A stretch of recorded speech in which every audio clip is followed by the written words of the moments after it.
Hello, আসসালামু আলাইকুম সবাইকে। আশা করি তোমরা সবাই ভালো আছো, সুস্থ আছো। তোমাদের সবাইকে স্বাগতম গাইডলাইন একাডেমিতে। এবং আমি আছি তোমাদের সাথে মোহাম্মদ জুনাইদুল ইসলাম প্রতীক। তো আমরা আমাদের এসএসসি ফিজিক্সের 10 নম্বর অধ্যায়টা পড়তেছিলাম, যার নাম ছিল স্থির তড়িৎ।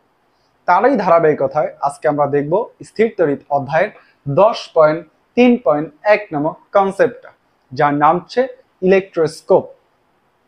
তো ইলেকট্রোস্কোপ বোঝার জন্য কিছু চিত্র আমি অলরেডি আমার বোর্ডে আগে থেকে আঁকায় রাখছি।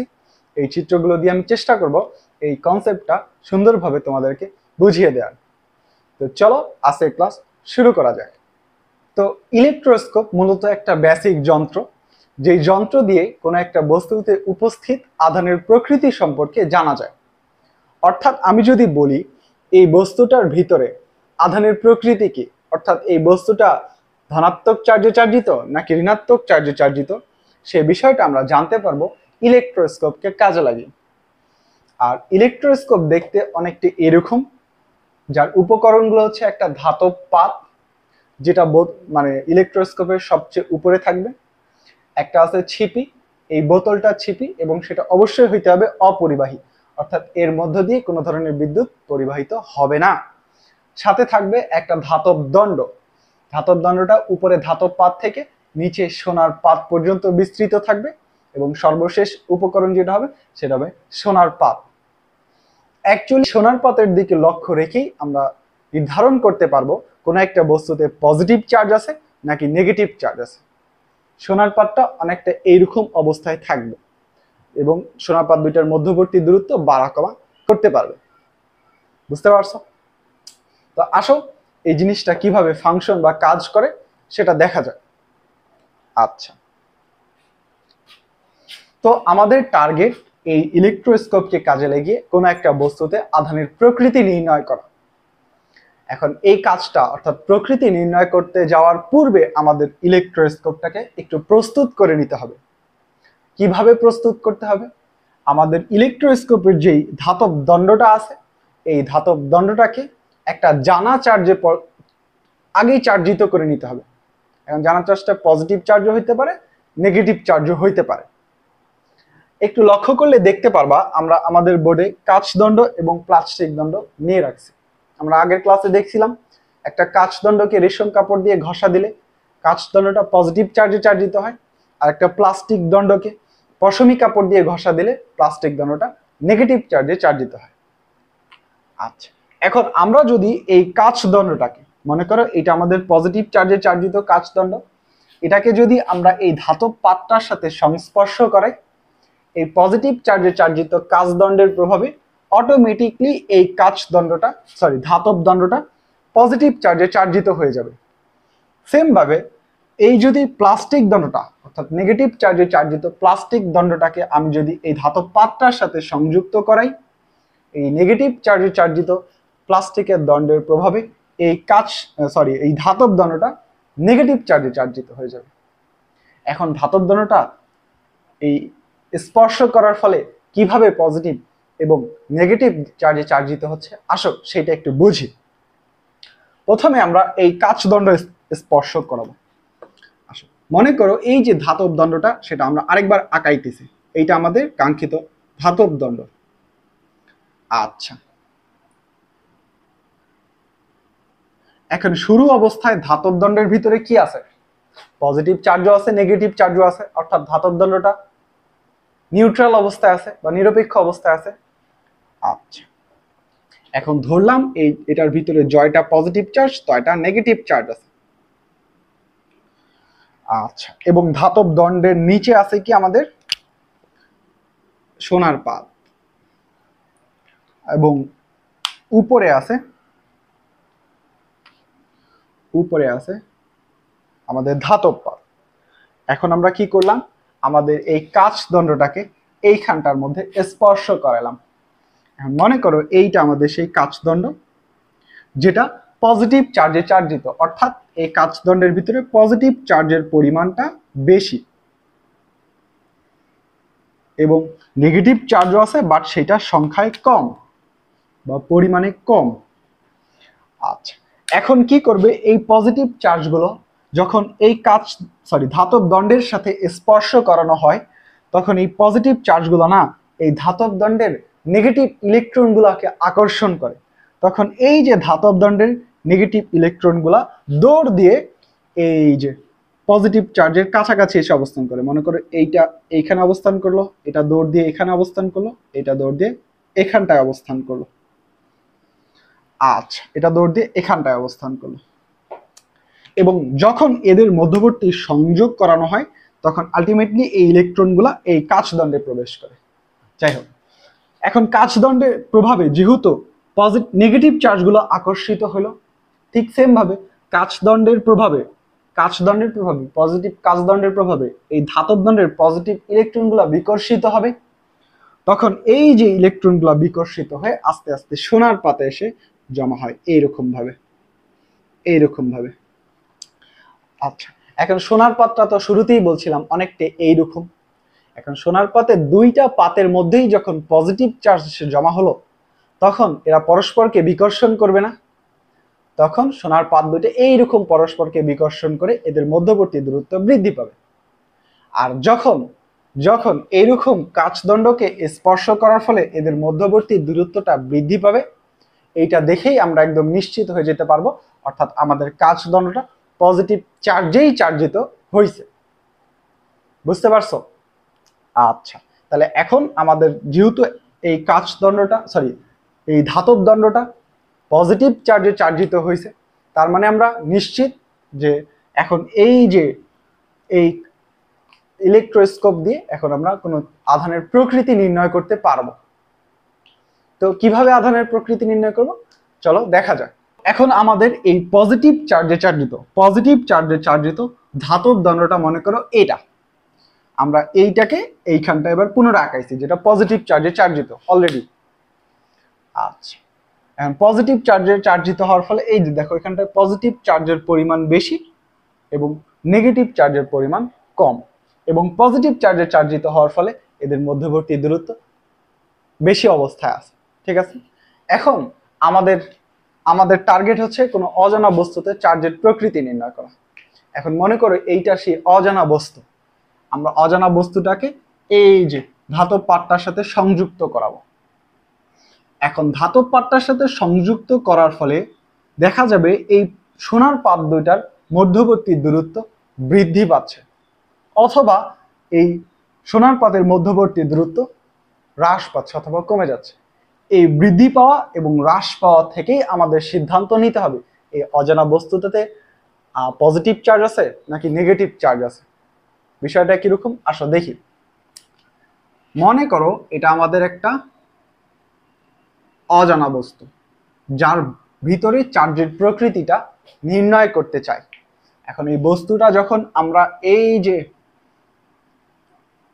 ধাতব পাতটার সাথে সংযুক্ত করালাম, তখন সোনার পাতের দূরত্ব অটোমেটিকলি বৃদ্ধি পেল, অর্থাৎ সোনার পাতটা আরো বেশি বৃদ্ধি পেল। এবং যখন বৃদ্ধি পাবে তখন এই বৃদ্ধি পাওয়া থেকেই আমরা ডিসিশন নিব এইটার ভিতরে অবশ্যই পজিটিভ চার্জ আছে, এইটা পজিটিভ চার্জে চার্জিত আছে। আমি এটা কিভাবে বললাম আসো দেখি।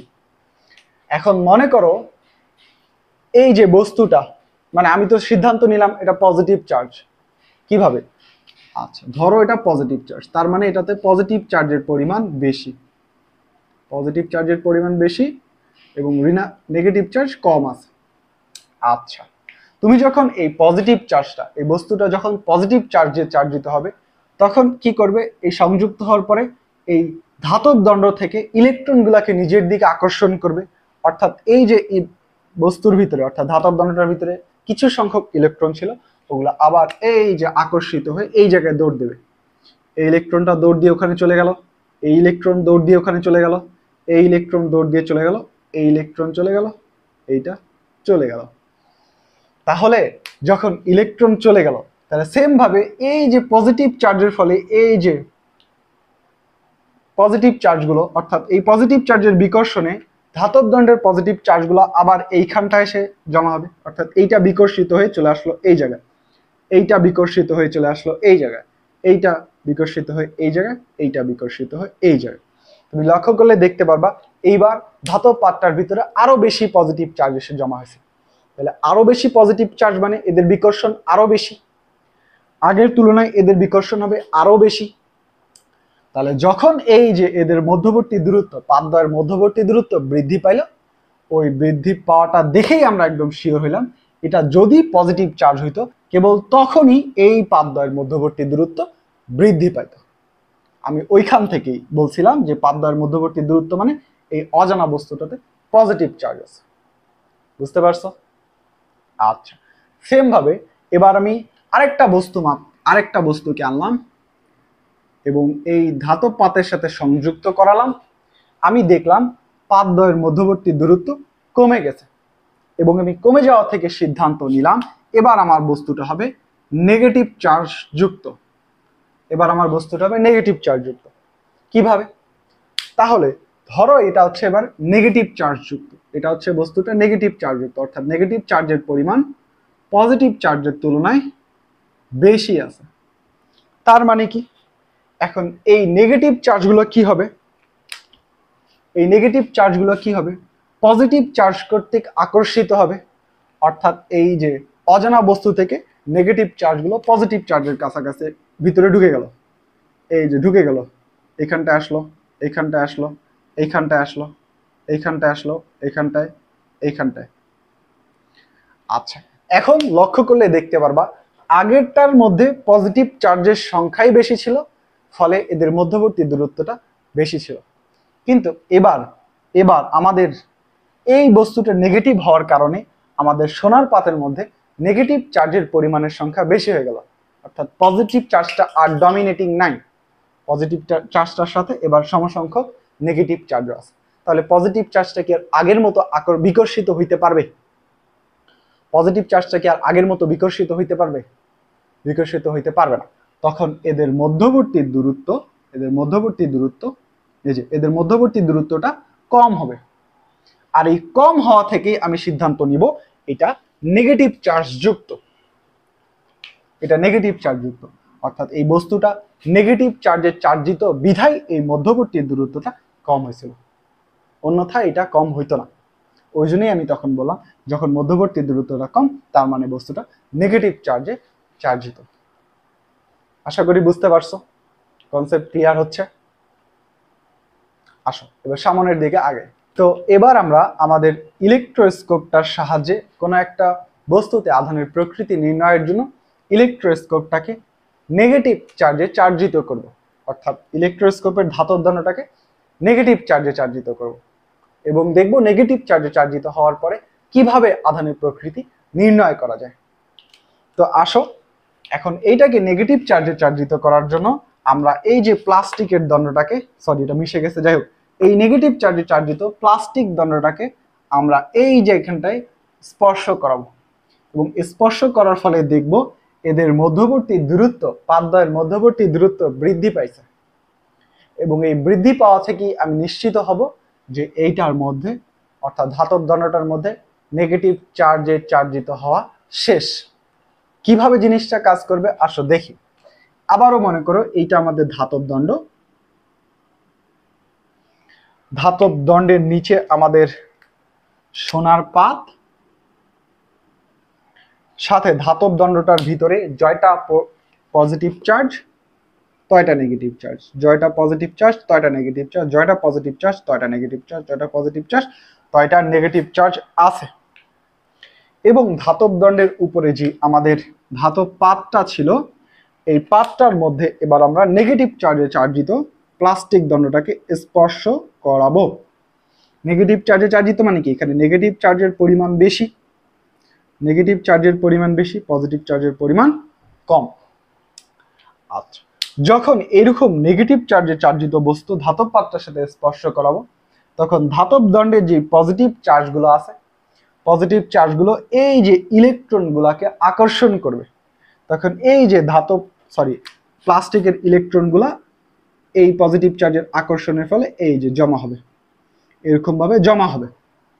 আবার এই যে ইলেকট্রনের আকর্ষণের ফলে ধাতব পাতের যে ইলেকট্রনগুলো আছে, ইলেকট্রনগুলা বিকর্ষিত হয়ে সোনার পাতের মধ্যে জমা হবে। তাহলে যখন ইলেকট্রন যখন সোনার পাতের মধ্যে ইলেকট্রন জমা হইলো, দুইটা পাতের মধ্যেই ইলেকট্রন, তখন কি আর এদের মধ্যে বিকর্ষণ ঘটবে না? তখন কি এরা কাছাকাছি থাকবে? তখন তাদের মধ্যবর্তী দূরত্বটা এইরকম বৃদ্ধি পাবে। আর এই মধ্যবর্তী দূরত্ব বৃদ্ধি পাওয়া দেখেই আমি বলবো আমার এই যে ধাতব দণ্ডটা এবার নেগেটিভ চার্জে চার্জিত হয়েছে, অর্থাৎ আমার ইলেকট্রোস্কোপ রেডি কোনো একটা আধানের প্রকৃতি নির্ণয়ের জন্য। বুঝতে পারছো? আসো এখন সামনের দিকে আগা যায়। এখন আমাদের এই নেগেটিভ চার্জে চার্জিত ধাতব দণ্ড মনে করো এইটা আমাদের নেগেটিভ চার্জে চার্জিত ধাতব দণ্ড। আচ্ছা, যাদের মধ্যবর্তী পাতদ্বয়ের মধ্যবর্তী দূরত্বটা বেশি অবস্থায় আছে। এখন আমি কোনো একটা আধান পরিমাপ করব, মানে কোনো একটা আধানের প্রকৃতি জানতে চাই। এইটা মনে করো সেই বস্তুটা, এই বস্তুটা পজিটিভ চার্জে চার্জিত নাকি নেগেটিভ চার্জে চার্জিত সেটা জানতে চাই। তাহলে আমি এখন স্পর্শ করাবো। স্পর্শ করার ফলে যখন আমি দেখব এদের মধ্যবর্তী দূরত্বটা বৃদ্ধি পাচ্ছে, তখন আমি বলবো এটা নেগেটিভ চার্জে চার্জিত। তখন আমি বলবো এটা নেগেটিভ চার্জে চার্জিত, অর্থাৎ বস্তুটা হবে নেগেটিভ চার্জে চার্জিত বস্তু। আর যদি দেখি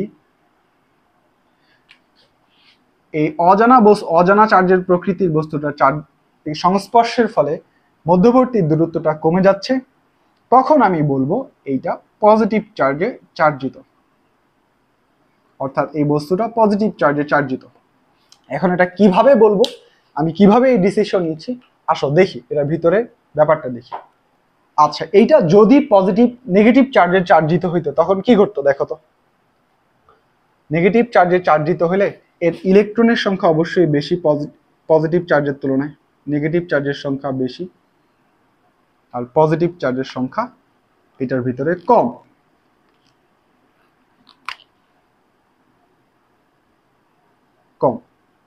আচ্ছা, তাহলে যখন এরকম নেগেটিভ চার্জগুলো থাকতো তখন এই ধাতব দণ্ডের পজিটিভ চার্জগুলো এই নেগেটিভ চার্জকে আকর্ষণ করতো না। তাহলে এই আকর্ষণের ফলে এই যে নেগেটিভ চার্জগুলো পজিটিভ চার্জের কাছাকাছি এসে অবস্থান করলো। এই যে পজিটিভ চার্জগুলো আকর্ষণ করবে, পজিটিভ চার্জগুলো আকর্ষণ করবে, পজিটিভ চার্জগুলো আকর্ষণ করবে। এখন পজিটিভ চার্জগুলো যখন আকর্ষণ করবে, এই যে বহিরাগত ইলেকট্রনের ফলে এই ধাতব দণ্ডের ইলেকট্রনগুলো আরো এখানটা এসে পুঞ্জীবিত হবে না। তখন এই যে ইলেকট্রনের ফলে এই ইলেকট্রনটা এখানে আসলো, এই ইলেকট্রনের ফলে এইটা এখানটা আসলো, এরকম ভাবে সোনার পাতের মধ্যে ইলেকট্রনের ঘনত্বগুলো আরো বৃদ্ধি পাবে না ইলেকট্রনের বিকর্ষণের ফলে। অর্থাৎ এখন আমাদের সোনার পাতের মধ্যে আরো ইলেকট্রনের সংখ্যা বৃদ্ধি পেল।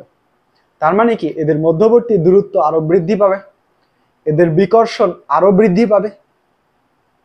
তাহলে এই বিকর্ষণটা তখনই বৃদ্ধি পাইল যখন আমার অজানা বস্তুটাতে আধানের প্রকৃতিটা নেগেটিভ ছিল। আমি ওই জন্যই এদের মধ্যবর্তী দূরত্ব যখন বৃদ্ধি পাইছে, এই দূরত্ব বৃদ্ধি পাওয়াটা দেখেই আমি সিদ্ধান্তে আসছি এখানটা নেগেটিভ চার্জে চার্জিত, অর্থাৎ বস্তুটা নেগেটিভ চার্জে চার্জিত। ওই জন্য আমি এটা লিখছিলাম নেগেটিভ চার্জে চার্জিত। বুঝতে পারছো? আমরা যেটা দেখতে পারবো অজানা বস্তুটা রাখার ফলে এই যে মধ্যবর্তী দূরত্বটা, সোনার পাতের মধ্যবর্তী দূরত্বটা বৃদ্ধি পাচ্ছে। আর আমাদের এখন তো কনসেপ্টটা জানা আছে, তখন এই বৃদ্ধি পাওয়া দেখে আমাদের সিদ্ধান্তে আসতে হবে এটা অবশ্যই নেগেটিভ চার্জে চার্জিত, অর্থাৎ অজানা বস্তুতে আধানের প্রকৃতি নেগেটিভ। আচ্ছা, এরপরে আসো, এরপরে মনে করো এরপরে আমরা দেখছি অজানা বস্তুটাকে রাখার পরে দূরত্বটা হ্রাস পাইছে। এখন কিভাবে হ্রাস পেল? মনে করো এই বস্তুটা পজিটিভ চার্জে চার্জিত, অর্থাৎ এখানে পজিটিভ চার্জের পরিমাণ নেগেটিভ চার্জের পরিমাণের থেকে বেশি হওয়াতে কি হবে? তখন এই যে পজিটিভ চার্জের প্রভাবে এই যে নেগেটিভ চার্জগুলো পজিটিভ চার্জের দিকে আকর্ষিত হবে, অর্থাৎ এই যে ইলেকট্রনগুলো দৌড় দেবে, এই পজিটিভ চার্জের ফলে ইলেকট্রনগুলো দৌড় দেবে, পজিটিভ চার্জের ফলে ইলেকট্রনগুলো দৌড় দেবে, ইলেকট্রনগুলো দৌড় দেবে, প্রত্যেকটা ইলেকট্রন দৌড় দেবে। আচ্ছা, আমার ব্লু কালার লিখতেছে না কেন? হ্যাঁ, তাহলে এই ইলেকট্রনগুলো দৌড় দেবে পজিটিভ চার্জের আকর্ষণে, দৌড় দেবে। তাহলে যখন এরকম ভাবে দৌড় দেবে তখন আমাদের সোনার পাতটার মধ্যে ইলেকট্রনের সংখ্যা কম হবে না? আগে যেমন অনেক বেশি ইলেকট্রন ছিল, এখন কি ইলেকট্রন থাকতে পারবে? ইলেকট্রনগুলা পজিটিভ চার্জের ফলে ওই যে পজিটিভ চার্জের দিকে আকর্ষিত হবে। তাহলে আমাদের এই বিকর্ষণের ক্ষমতাটা কি আর আগের মতো থাকবে? যেহেতু সোনার পাত দুটার মধ্যে এবার ইলেকট্রনের সংখ্যা কমে গেছে, তার মানে এদের বিকর্ষণ কম হবে, এদের বিকর্ষণগুলা কম হবে, মধ্যবর্তী দূরত্ব কম হবে। আর এই মধ্যবর্তী দূরত্ব কম হওয়া থেকেই আমাদের সিদ্ধান্তে আসতে হবে আমাদের বস্তুটার চার্জের প্রকৃতি পজিটিভ। কেবল পজিটিভ চার্জ হলেই মধ্যবর্তী দূরত্বটা কম হইত, এবং এভাবেই আমাদের মধ্যবর্তী দূরত্ব কম হওয়া থেকে সিদ্ধান্তে আসতে হবে এটা পজিটিভ চার্জে চার্জিত, অর্থাৎ আমাদের বস্তুটা পজিটিভ চার্জে চার্জিত। বুঝতে পারছো? আর এইভাবেই আমাদের এই যে ইলেকট্রোস্কোপের সাহায্যে কোনো একটা বস্তুতে আধানের প্রকৃতি সম্পর্কে জানা যায়। আশা করি বুঝতে পারছো। তোমাদের পরীক্ষায় আসতেও পারে, বললো যে ইলেকট্রোস্কোপ আঁকো এবং ইলেকট্রোস্কোপের কার্যপদ্ধতি ব্যাখ্যা করো, অথবা তোমাদের উদ্দীপকের মধ্যে ইলেকট্রোস্কোপ রিলেটেড কথাবার্তা বলো এবং গ বা ঘ নম্বরে বলো উক্ত যন্ত্রটির কার্যপদ্ধতি ব্যাখ্যা করো। তখন তোমাকে এই যে আমি ভাঙ্গায় ভাঙ্গায় যে বুঝাইলাম এইভাবে তোমাদের নিজের মতো করে একটু গুছায় লিখতে হবে। বুঝতে পারছো? তো আশা করা যায় আজকের ক্লাসটা তোমরা বুঝতে পারছো এবং এইভাবে তোমরা খাতা অ্যাপ্লাই করতে পারবে। তো যাই হোক, আজকের ক্লাসটা এই পর্যন্তই থাক। আগামী ক্লাস পর্যন্ত তোমরা সবাই ভালো থাকো, সুস্থ থাকো। দেখা হবে নেক্সট ক্লাস। সবাইকে ধন্যবাদ।